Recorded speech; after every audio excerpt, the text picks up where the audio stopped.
Amigos, que Dios les bendiga. Soy el Padre Robertson en una nueva edición del Evangelio Diario. Estamos a viernes 13 de agosto y el texto bíblico para hoy lo tomamos de San Mateo, capítulo 19, versículos del 3 al 12.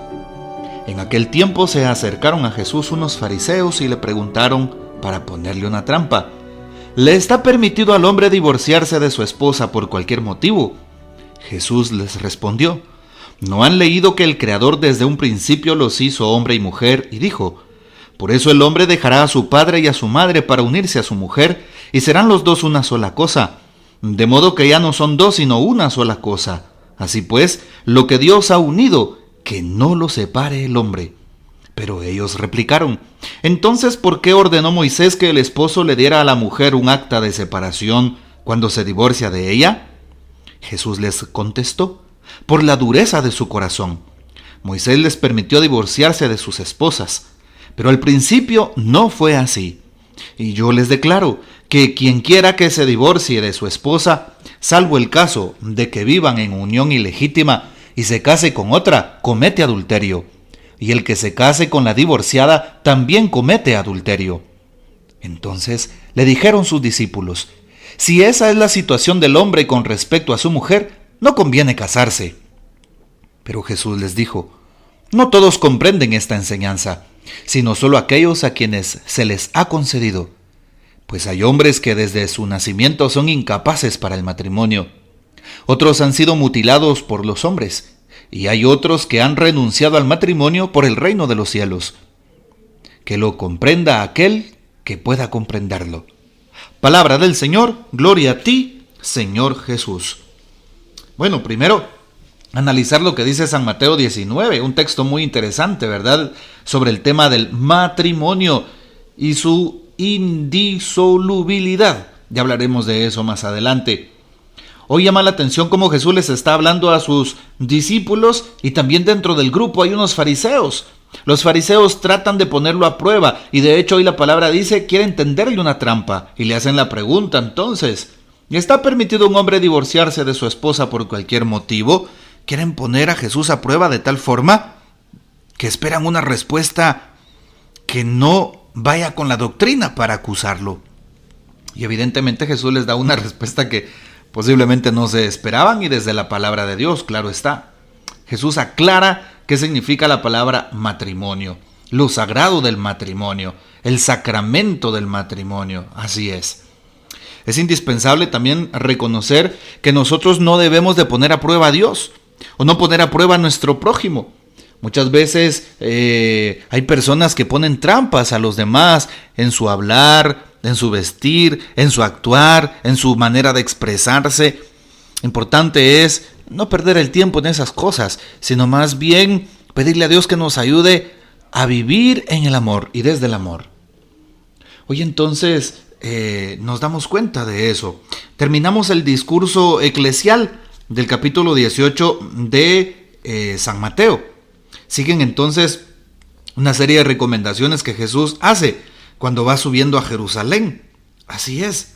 Y llama la atención porque se le hace una pregunta y evidentemente no es acerca de si el divorcio es lícito, que era algo admitido en ese tiempo. Jesús pues aclara la situación, ¿verdad? Más bien la pregunta es sobre cuál de las dos interpretaciones era más correcta. La interpretación más amplia de algunos maestros en el momento de Jesús o en el tiempo posterior a Jesús había un rabino llamado Hillel, el rabino Hillel, que hablaba de cómo se multiplicaban los motivos para que el marido pudiera pedir el divorcio. Así es. No aparece aquí que lo pueda pedir una mujer porque era una sociedad patriarcal. O una postura más estricta es la de la escuela del rabino Shammai, que solo admitía el divorcio en casos extremos. Por ejemplo, si encontraban a la mujer en adulterio, nada más. ¿Ya vieron? Hasta en eso había extremos, hasta en eso había diferentes opiniones en el tiempo de Jesús. Y claro, Jesús deja aparte cada uno de esos casos y afirma cómo el matrimonio viene como un plan de Dios. Así es. Y por eso dicen, ya no son dos, sino una sola carne. Lo que Dios ha unido, no lo separe el hombre. Quiero recordar que el matrimonio es una institución sagrada, ¿sí? Y así es tan sagrada que se nos olvida que viene de Dios y que a Dios regresa, de tal manera que he hecho un pacto, he hecho una alianza entre Dios y mi esposa, Dios y mi esposo. Hay que recordar eso. Y aunque nos hayamos peleado y discutido, qué bonito es no irse a la cama antes de solucionar el problema, de pedir perdón si es necesario. El Papa habla en un matrimonio debe de existir por una palabrita clave todos los días: perdón, permiso, muchas gracias, por favor, Dios te bendiga, te amo. Así es, cosas muy elementales, palabras elementales que en todo matrimonio debe de existir. Y por eso no perdamos lo sagrado del matrimonio. Está bendecido por Dios y el mal le está dando batalla a las familias y matrimonios que quiere separar a las familias y a las parejas. Tengan cuidado, ustedes que están casados, ustedes que están casadas. Si su esposo, si su esposa no quiere reaccionar al plan de Dios en su vida, oren por esa persona. Sacrifíquense por esa persona. Intercedan por esa persona, ayunen por esa persona. Sí, pónganse a los pies de Jesús sacramentado por esa persona y les aseguro que ese corazón duro va a cambiar. Aquí recuerdo el tema de Ezequiel, el profeta de Ezequiel en el capítulo 34. ¿Y qué es lo que dice? Arrancaré de ellos el corazón de piedra y colocaré un corazón de carne. Pues pidámosle eso a Dios para mi esposo, para mi esposa. No pierdan la esperanza. Si él se ha ido, si él les ha abandonado, puede regresar. Dios lo puede hacer regresar. ¿Cuántos testimonios hay de personas que no han perdido la esperanza y que siguen luchando por su matrimonio? Usted siga luchando. Pida ayuda a su sacerdote, pida ayuda a un orientador familiar, pida ayuda a sus padrinos. Siga orando, pida cadenas de oración por su matrimonio. Si hay momentos difíciles, es importante entonces saber que Jesús defiende el matrimonio. Y es tan sagrado el matrimonio que un buen amigo sacerdote también tiene otro colega que conoce allá en Roma, que es exorcista el día de hoy. Y un exorcista haciendo precisamente una oración delante de un poseído allá en Roma, estoy hablando de la actualidad, con uno del grupo de sus laicos que le apoyaban en oración en el momento del exorcismo. Como aquel demonio se resistía a las oraciones, le dice a uno de sus laicos: oye, ¿me prestas tu anillo, tu alianza de matrimonial? Y claro, aquel laico se quita el anillo, se la coloca en la mano al sacerdote exorcista y aquel se la pone en la frente a la persona que estaba poseída. Y el demonio grita y grita y le dice: me estás haciendo daño, no. Esa alianza representa el amor, detesto el amor. Sí, yo divido a las familias. Y cada cosa que le dijo y le reveló aquel espíritu inmundo. Y por supuesto, al final de cuentas, el espíritu fue expulsado. Para que nos demos cuenta la fuerza que tiene el matrimonio. Por eso, dale gracias a Dios que tú estás casado y que estás casada, que has descubierto tu vocación. Agradécele a Dios por tu esposo, por tu esposa.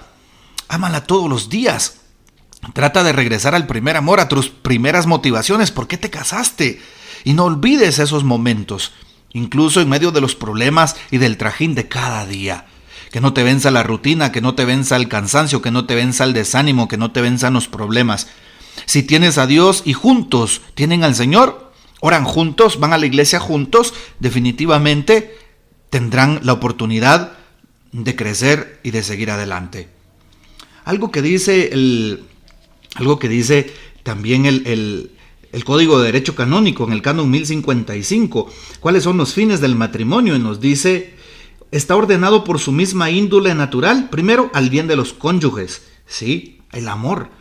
Y segundo, a la generación y educación de la prole, es decir, la procreación a sus hijos.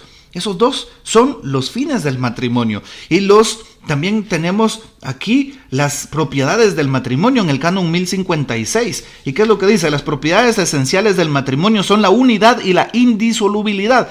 De tal manera que son una sola cosa, una sola carne, dice hoy Jesús, y es indisoluble. Nada ni nadie puede romper ese matrimonio. Por eso no existe en la iglesia la palabra divorcio. No existe, ¿verdad? Más bien existe el proceso de nulidad matrimonial que se da cuando el matrimonio en el día del consentimiento pues no se ha hecho de la mejor forma, o hay algún aspecto que vicia ese consentimiento, que rompe ese consentimiento desde ese día. Bueno, Recuerda, tú que estás pasando por una circunstancia adversa en tu vida matrimonial, el Señor hoy te habla y te abraza y te dice, todo estará bien. Y recuerda ese momento cuando dijiste sí frente al altar, cuando tú estabas dando tu sí a tu esposo o a tu esposa delante de Jesús. Yo te acepto como mi esposo, como mi esposa, en lo próspero y en lo adverso, en la salud y en la enfermedad. Prometo amarte y respetarte, en lo bueno y en lo malo, todos los días de mi vida y serte fiel. Así es, en lo bueno y en lo malo, no lo olvides. En los momentos malos, en los momentos difíciles, en los momentos de pecado, en los momentos de debilidad, en los momentos incluso de infidelidad, en los momentos en donde te dan la espalda, en los momentos en donde se pelean. Y por eso hoy Jesús aclara las cosas. Aquellos hombres tenían un corazón duro y querían expulsar por cualquier situación a su esposa. Y hoy Jesús dice, no les es permitido. Tengan cuidado, dice Jesús en este día, ¿verdad? Sí. Es importante entonces pedirle al Señor que nos ayude, que ayude a todas las familias. Sí, importante esto. Cristo toma en serio la relación sexual, el matrimonio, la dignidad de la mujer, así como se oye. ¿Por qué? Porque se lo dice a aquellos que están ahí. Muchas veces quieren darle el divorcio a su esposa, en ese caso en el tiempo de Jesús, porque solamente quieren tener intimidad con una mujer y no es así. Y claro, no con los planteamientos superficiales de su tiempo y de ahora, buscando solo una satisfacción que puede ser pasajera. No, más bien Jesús apela a la voluntad original de Dios, que supone una unión mucho más seria y estable, no sujeta a un sentimiento pasajero y a un capricho, sino sujeta al amor. El plan de Dios es perfecto para el hombre y la mujer, con la bendición y con el amor. El matrimonio, qué hermoso esto, ¿verdad? Muy bien. Algo que dice el Papa Francisco y que les quiero compartir al respecto del texto de hoy y que valdría la pena escuchar. Muchas veces, dice el Papa Francisco, los niños se esconden para llorar solos. Tenemos que entender esto bien. Marido y mujer son una sola carne, pero sus criaturas son carne de su carne. Pensemos en la dureza con la que Jesús advierte a los adultos no escandalizar a los pequeños. Al que escandalice a uno de estos pequeños, más le valdría que le colgasen una piedra de molino y lo arrojasen al mar. Mateo 18:6. Así podemos comprender mejor su palabra sobre la gran responsabilidad de custodiar el vínculo conyugal que da inicio a la familia humana. Mateo 19:6. Cuando el hombre y la mujer se convirtieron en una sola carne, todas las heridas y todos los abandonos del papá y de la mamá inciden en la carne viva de los hijos, dice el Papa Francisco. Hoy le pedimos al Señor entonces que nos ayude a tomar conciencia de nuestras dificultades. Si yo sé que he restado y no he sumado, debo de pedirle a Dios que me ayude a sumar en mi matrimonio. Y si tú no estás casado, si tú eres un joven, pues pídele a Dios fuerza para que algún día te permita comprender bien el matrimonio y conocer bien a tu pareja. Pídele a Jesús por tus padres, si están teniendo problemas, para que el Señor les ayude, les bendiga y les guarde de todo mal. Sabemos que Satanás quiere vencer a las familias, quiere llevarse pues precisamente el don del amor. Y por eso hoy le pedimos a Dios que no permita eso. Algo importante es saber cómo Jesús resalta la dignidad de la persona humana, especialmente de la mujer. En su tiempo, en el tiempo de Jesús, precisamente la situación de la mujer era precaria, era difícil. En una sociedad patriarcal, ¿sí? ¿Qué pasaba con la mujer?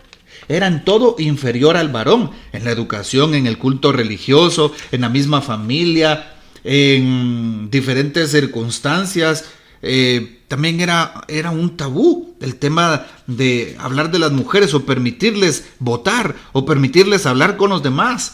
Qué impresionante eso.